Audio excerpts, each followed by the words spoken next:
ہم جہاں رہتے ہیں کفار و مشرکین سے ہمارے معاملات ہیں، آپ تجارت کریں، اخلاق کے ساتھ رہیں، اچھے ویوہار کریں، ٹھیک ہے، لیکن اس کا مطلب یہ نہیں ہے کہ تم جو ہے مومنین کو سائیڈ لگا دو اور ان کی طرف نظر بھی نہ کرو اور تم یہ کہنے لگ جاؤ کہ نہیں یہ لوگ تو اچھے ہیں، یہ لوگوں کے ہاں یہ معاملہ اچھا ہے۔ میں حضرت ابو حازم رحمۃ اللہ تعالیٰ علیہ کی کتاب میں ایک حکایت پڑھ رہا تھا، میں نے فجر کے درس میں اس کو بیان بھی کیا تھا، بڑی حیرت کی بات ہے۔ اسی لیے کفار و مشرکین کی کسی چیز کو آپ تعریف میں بھی مت لو۔ مکہ مکرمہ میں حج کے دوران ایک شخص کا انتقال ہوا تو اس کو دفن کرنے کے لیے جہاں لے گئے وہ ایک عالم کی قبر تھی، وہ کھودی گئی، وہ لوگ جانتے تھے اس کو تو، لیکن وہاں وہ عالم نہیں تھا، ایک خوبصورت لڑکی سوئی ہوئی تھی قبر میں۔ تو حیرت میں آ گئے کہ اس عالم کی قبر میں لڑکی کیسے دفن ہو گئی، لوگ پریشان تھے۔ تو اتفاق سے وہاں ایک شخص جو حج پہ آیا تھا وہ لڑکی کو جانتا تھا، کہا یہ ہمارے علاقے کی، وہ جس ملک سے آیا تھا وہ کہتا ہے میں اس کو اچھی طرح جانتا ہوں، یہ پوری عیسائی لڑکی تھی، یہ کنورٹ ہوئی تھی، اسلام قبول کی تھی، لیکن اس کا پورا خاندان عیسائی ہے، میں اس کو اچھی طرح سے جانتا ہوں، اور اس نے اپنا ایمان چھپایا تھا اور کچھ دنوں پہلے یہ بیمار ہوئی، انتقال کر گئی، اس کو تو وہاں مرتے ہوئے ہم نے دیکھا، یہ یہاں کیسے ہے؟ لوگوں نے کہا تجھے شبہ تو نہیں ہو رہا؟ کہا نہیں، یقین ہے مجھے، پورا کا پورا یقین ہے۔ تو وہاں سب اور بھی دیگر علماء کو سب یہ باتیں پتہ چلی، تو پھر یہ بحث چھڑ گئی، تو پھر یہ عالم کہاں گیا جس کو دفن کیا گیا تھا؟ وہ عالم کہاں گیا؟ تو وہی جو حج پر آیا ہوا شخص تھا، اس نے کہا میں اپنے ملک جاتا ہوں، چند لوگوں کو میرے ساتھ بھیجو، میں اس لڑکی کے گھر والوں سے ملوا دوں گا۔ تو یہ گیا اپنے ملک اور اس لڑکی کے گھر والوں کے پاس گیا جو عیسائی تھے، کہا کہ تمہاری بیٹی فلاں فلاں کا انتقال ہوا؟ کہا ہاں۔ کہا ہم نے اس کو مکہ مکرمہ کے ایک قبرستان میں دیکھا ہے۔ کہا ایسے کیسے ہو سکتا ہے، پاسبل نہیں، ہم نے تو اس کو اچھے آخری رسومات کے ساتھ اچھے طریقے سے دفن کیا اپنے قبرستان۔ تو یہ جو گئے ہوئے مسلمان تھے انہوں نے اصرار کیا کہ چلو تمہاری بیٹی، تمہاری لڑکی کی قبر کھود کر دیکھا جائے، کیا تم نے جو دفن کیا وہ وہی ہے؟ جب وہ لوگ آئے اصرار کے بعد، وہ قبر کھودی گئی جو عیسائی قبرستان میں تھا۔ تو قبر کھولنے کے بعد ایک حیرت انگیز منظر کہ وہ عالم یہاں لیٹا ہوا ہے عیسائی قبرستان میں، لاش بری طرح مسخ ہے، صحیح شکل نہیں ہے۔ لوگ دیکھ کر کے پہچان لیے کہ یہ مکہ میں جس کی قبر تھی وہ یہ ہیں، یہ کیسے شفٹنگ کون کرتا ہے، کیا ہوا کیا تھا؟ بہرحال قبریں جیسی تھی ویسی کر دی گئی واپس۔ لوگوں میں یہ بحث چھڑ گئی کہ آخر یہ ایسا کیسے ہوا۔ اتنی بات تو سمجھ میں آ رہی تھی کہ یہ لڑکی اسلام سے محبت کرنے لگی، قرآن پڑھنے لگی تھی اور ایمان پہ انتقال ہوا، اس کا مکہ میں دفن ہو جانا تو سمجھ میں آ جاتا ہے کہ ہو سکتا ہے اس کو اللہ نے اعزازاً انعاماً جو ہے منتقل فرمایا ہو، لیکن یہ وہاں سے کیوں آیا مکہ سے؟ تو لوگ اس کے گھر گئے، اس کی بیوی تھی، بیوہ تھی، اس سے جا کر پوچھا تمہارے شوہر کے بارے میں کیا خیال ہے؟ کہتی ہے میرا شوہر تہجد گزار تھا، نمازی تھا، پابند تھا، سب کچھ اچھا تھا۔ لوگوں نے کہا کوئی ایسا عمل جو خلاف شرع یا کوئی ایسی چیز؟ کہا نہیں، وہ تو پابند آدمی تھا۔ کہا ہاں ایک چیز عورت بولتی ہے جو میں آپ کو بتانے لگا ہوں، جس کے لیے میں نے یہ واقعہ آپ کے سامنے رکھا۔ اس کی بیوی کہتی ہے، بیوہ خاتون کہتی ہے، جب کبھی اس پر غسل واجب ہوتا میرے شوہر پر، جنابت کا غسل، تو یہ کہتا عیسائیوں کے مذہب میں اچھا ہے، ان کے ہاں غسل واجب نہیں ہے، ہمارے ہاں ٹھنڈیوں میں بھی نہانا پڑتا ہے، بارشوں میں بھی، گرمیوں میں بھی نہانا پڑتا ہے۔ یہ بار بار ایک جملہ یہ کہتا تھا، عیسائیوں کے ہاں ان کے مذہب میں اچھا ہے، جنابت کا غسل واجب نہیں ہے۔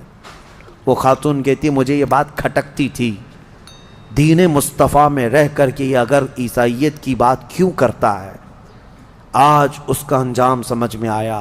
سارے علماء نے اس وقت یہ کہا یقیناً اللہ کے نبی نے جو فرمایا تھا جو جس سے محبت کرتا ہے اسی کے ساتھ اٹھایا جائے گا، اسی کے ساتھ اٹھایا جائے گا۔ اسی لیے میرے عزیزو صحابہ کی جو صفت تھی اس پر عمل کرو. اشداء علی الکفار رحماء بینہم.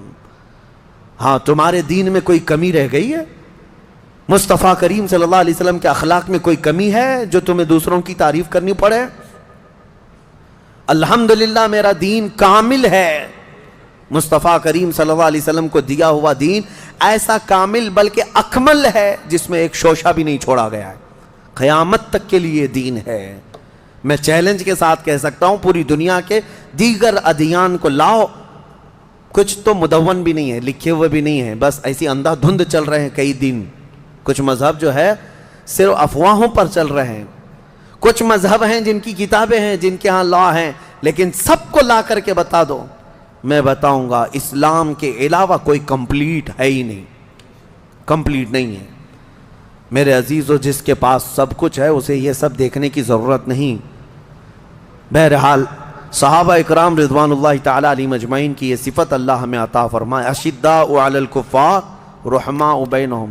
امام اہل سنت فاضل بریلوی رحمۃ اللہ علیہ کی بات یاد آتی ہے کہ آپ کو ایک بار درد قولنج ہوا. درد قولنج جو ہوتا ہے یہ پیٹ میں مروڑ پیدا ہوتی اور ایسی سخت درد کہ ہر چیز پھیکی لگنے لگ جائے، کڑوی لگنے لگ جائے.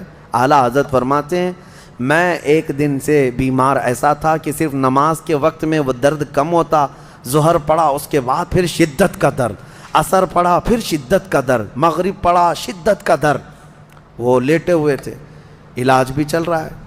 دوسرا دن گزر گیا، اعلیٰ حضرت فرماتے ہیں ایسا لگتا تھا کہ اس پیٹ کے درد سے جو ہے موت قریب آ جائے گی، اتنا سخت درد تھا.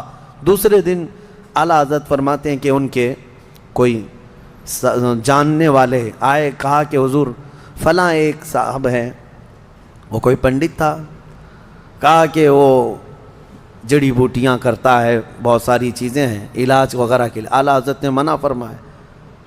اس کے بعد کچھ صاحبوں نے کہا کہ بہت درد ہے، شدت کا درد ہے، دیکھ لینے میں کیا ہے. اور وہ صاحب بھی آپ کے درشن کرنا چاہتے ہیں، آپ کی زیارت کرنا چاہتے ہیں. اعلیٰ حضرت نے کچھ کہا نہیں، وہ آ گیا. اعلیٰ حضرت نے اس کو لکھا ہے. وہ آئے جو صاحب جن کو یہ لوگ لے کر کے آئے، وہ آتے ہی اعلیٰ حضرت کے پیٹ پہ ہاتھ رکھا اور کہا کہاں درد ہے؟ اعلیٰ حضرت فرماتے ہیں 2 دن سے قولنج کا اتنا درد مجھے نہیں ہوا تھا جتنا اس کے ہاتھ رکھنے سے ہوا. اس کے ہاتھ رکھنے سے جو مجھے درد ہوا. یہ کیا تھا؟ یہ کیا تھا؟ اشداء علی الکفار رحماء بینہم. یہی ہے. اب میں زیادہ اس کو سمجھاؤں تو ہماری باتوں کو لے جا کر کے توڑ مروڑ کر کے میڈیا والے چلائیں گے. بہت سارے اسی کے آڑ میں بیٹھے ہوئے ہیں. ہاں بالکل میرے عزیزو، میں ان کے اعلیٰ ایمان کی بات کر رہا ہوں. اور آج کے پتہ نہیں کئی ایسے سیکولر لوگ ہیں جو کنیا بابا پیشاب بھی بیچے تو لینے چلے گئے.